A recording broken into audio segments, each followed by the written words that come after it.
আমিও তো শুনলাম কি আপনি 9টা চাকরি পেয়েছিল, আমি শুনলাম কি আপনাকে কিরকম 9টা চাকরি দিয়েছিল, আপনি 7টা দিল ঘের মাতোকে, 2টা মাতোকে সে টাকা নিয়ে দিল।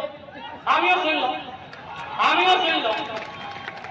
আপনি যদি আমার পর আমার মাঠ 1টা বছর, আমাদের পলিটিক্যাল এজ 1টা বছর, আর আমাদের পরিচয় 3টা বছর, তো আমিও আমাদের কাছে অনেক কোশ্চেন আছে, লেকিন আমি ওইটা চাই না।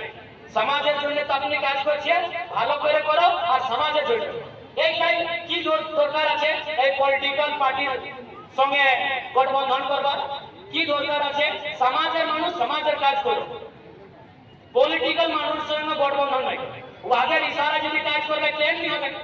আপনি আমাদের আমাদের আমাদের কাছে বলবেন, আমি আপনার কাছে বলবো। তো সেই জন্য আমি আপনার রিসপেক্ট করি, আমি আপনার আদর করি, আমি আপনাকে মানি, লেকিন এরকম নাই যে আমি 1টা বছর পলিটিক্যাল এজ আমাদের, আর অত এইরকম এভাবে স্টেটমেন্ট দেওয়া উচিত নেই।